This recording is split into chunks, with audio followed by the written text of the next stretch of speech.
जय भारत साथियों। कहते हैं कि जहाँ चाह है वहाँ राह है। आप देख रहे हैं मुंबई जो है इसे कहते हैं कंक्रीट का जंगल। यहाँ पर हरियाली देखने से भी नहीं मिलती है, लेकिन हमारे मित्र हैं, समाज सेवक हैं एनआर पॉल जी ने, जिन्होंने अपने छोटे से फ्लैट में 180 के एरिया में एक वनस्पति का पूरा गार्डन बनाकर रखा हुआ है। बड़े बुजुर्गों ने कहा है कि बुजुर्गों की छाया और पेड़ की छाया ये दोनों मनुष्य को फ़ायदा ही पहुंचाती है। आइए हम चलते हैं एनआर पॉल के पास में। उन्होंने अपने एक छोटे से फ्लैट में पूरा गार्डन बनाकर रखा हुआ है।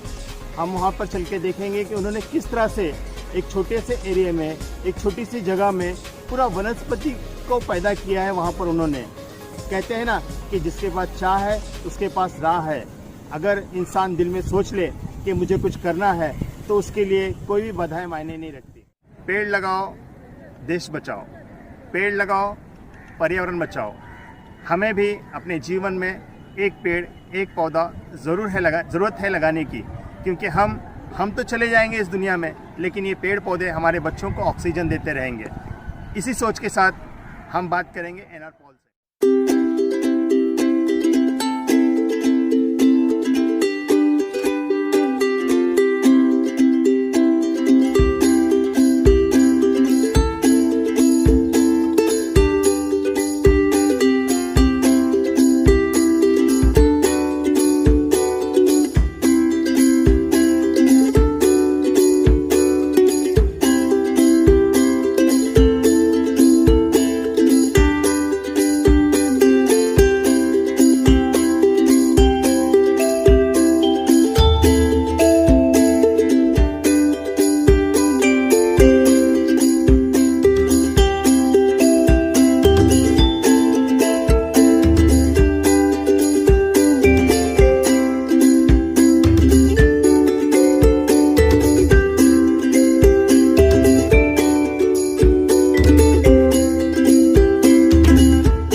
लोग कहते हैं जहाँ पर चाह है और जहाँ पे कोशिश है वहाँ हम सब कुछ कर सकते हैं। आप देख सकते हैं ये चूना भट्टी से सटा हुआ साइन है।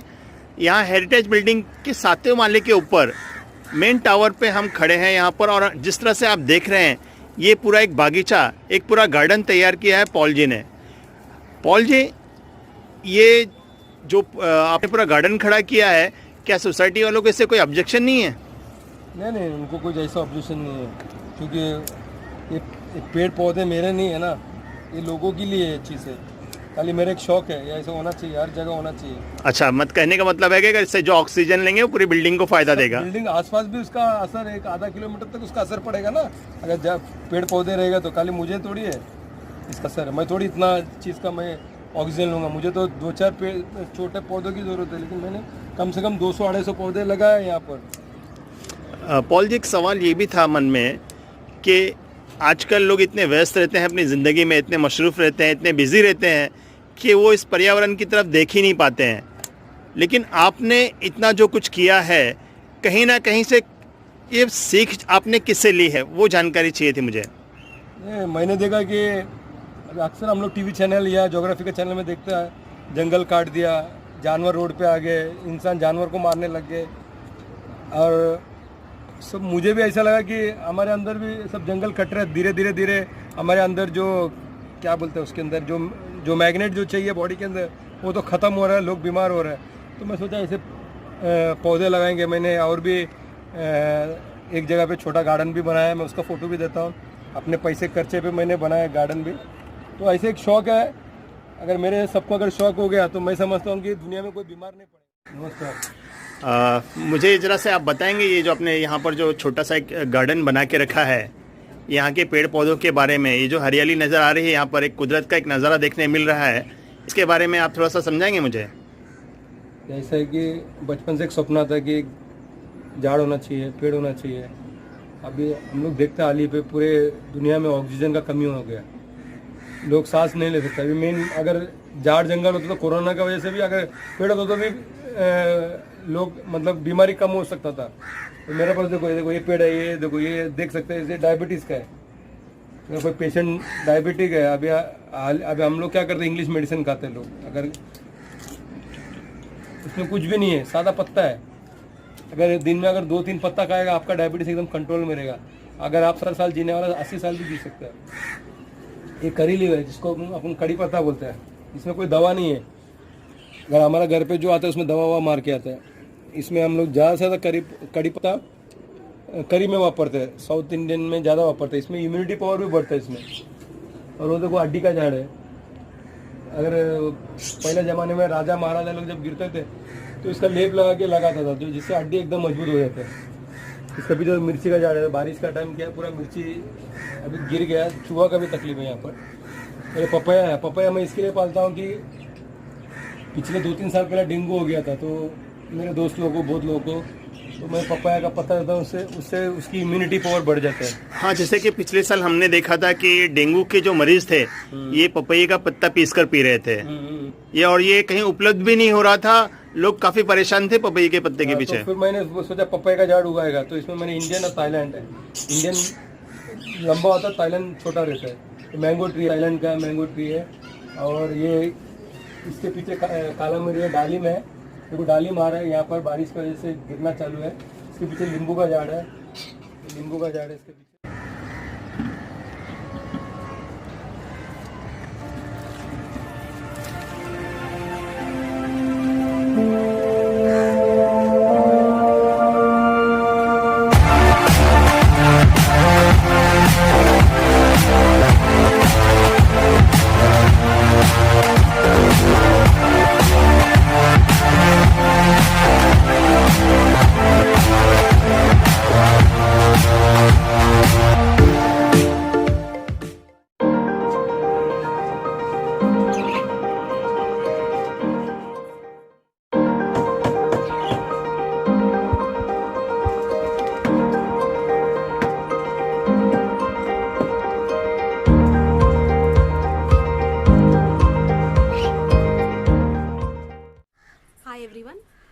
जहाँ तक इंस्पिरेशन की बात आती है तो हमारे रूट्स बिलोंग करते हैं केरला से।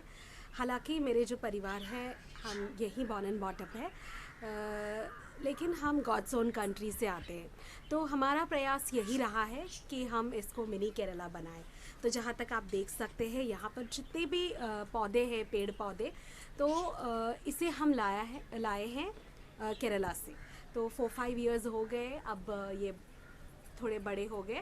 तो अगर आप देख सकते हैं यहाँ पे आपको ब्लैक पेपर, जो केरला का मेन स्पाइसेस में one of the main spices, black pepper, then mango plant है और मोगरा का प्लांट, करी लीव्स। तो ये सब हमने यहाँ पर बनाने का प्रयास किया है।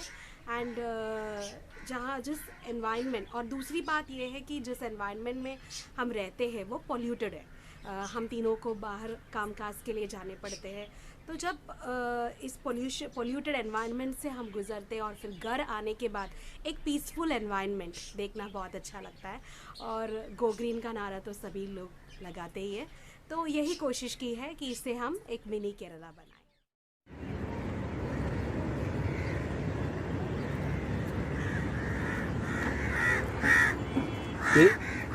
ये झाड़ है, ये दिखने में छोटा है लेकिन पूरा एक परिवार को ऑक्सीजन देगा ये झाड़। आप घर के अंदर भी रख सकते हैं इसमें। तो हमारे पास काफ़ी झाड़ है, तो हमें नहीं, आजू बाजू के लोगों को भी इसमें ऑक्सीजन मिलेगा। इधर आएगा तो ये एलोवेरा है।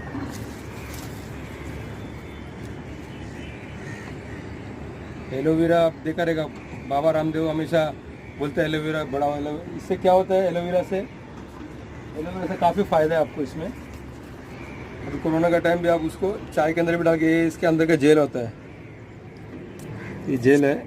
अगर जेल आप खाते हो, जिससे आपका जो इन्फेक्शन है अंदर बॉडी के अंदर वो कम होएगा। और जिसको पिंपल्स है, अगर 6 महीने कंटिन्यू लगाओ तो आपका पिंपल्स एकदम से निकल जाएगा पूरा। मेरे को ये एलोवेरा, ये पूरा एलोवेरा का झाड़ है। और ये फैशन फ्रूट है, ये डायबिटीज़ के लिए मदद करता है फैशन फ्रूट, जो केरला से लेके आया। लेकिन यहाँ का मट्टी में नहीं, बराबर ये नहीं हो रहा है। इससे पहले काफ़ी बड़ा हो चुका था, लेकिन वो ये अजवाइन का पत्ता है। अगर दिन में भी अगर कोई वॉलंटियर है, कोरोना वॉलंटियर अगर लोगों का सेवा कर रहा है, तो दिन में अगर 3-4 ऐसी मुंह पे आप उसको सिंपल में देखो, उसको चबा सकते हैं, जिससे आपका थ्रोट इन्फेक्शन जिसको है वो कम हो सकता है। मैं ये नहीं कहूँगा कि पूरी तरह अच्छा हो सकता है, लेकिन ये काम करेगा आपका। और जैसे ये लेमन ग्रास है, ये लेमन ग्रास है, इसका ऑयल भी मेडिसिन की तरह बॉडी में, अगर आप उसको चाय पत्ती में अगर 2 टुकड़ा अगर काट के भी डालेंगे तो आपका जो इम्यूनिटी पावर इससे भी बढ़ता है। आपको कोई मेडिसिन लेने की ज़रूरत नहीं पड़ेगा, आपके घर के अंदर ही बहुत सारा दवा है। अगर किसी को चाहिए तो मैं दे सकता हूँ, मैं धारा में बहुत लोगों को ला के दे सकता। कहाँ लेके चल रहे हैं अभी? ऊपर लेके चल रहा है। उससे पहले ये देख लो,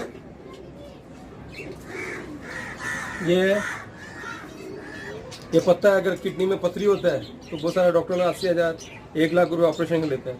ये खाली चबा के सुबह का टाइम अगर खा लेगा तो अच्छा हो जाएगा। ये फनस है, ये थाईलैंड का फनस है, ये थाईलैंड का नारियल का झाड़ है जो हमने ड्रम में रखा है।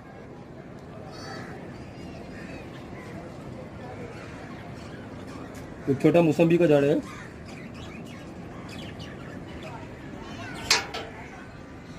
ये करेला है, अभी बढ़ रहा है वो करेला है। और ये कांदा पत्ता है, और बाकी थोड़ा पॉट में अदरक भी रखा है। अभी थोड़ा ऊपर आ जाओ, ऊपर भी इसको थोड़ा सा मॉडिफाई किया है।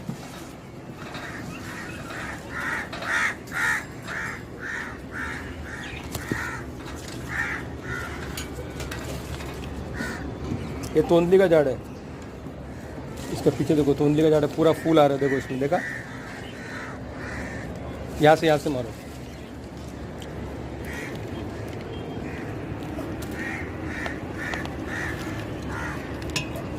देखो तोंदली में देखो पूरा फूल आ रहा है, तोंदली का झाड़ है। ये क्या है?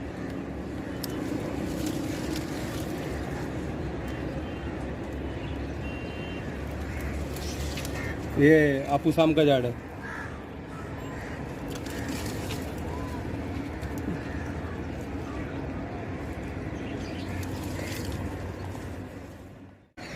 ये है पॉल के साहबजादे रिक्सन जी।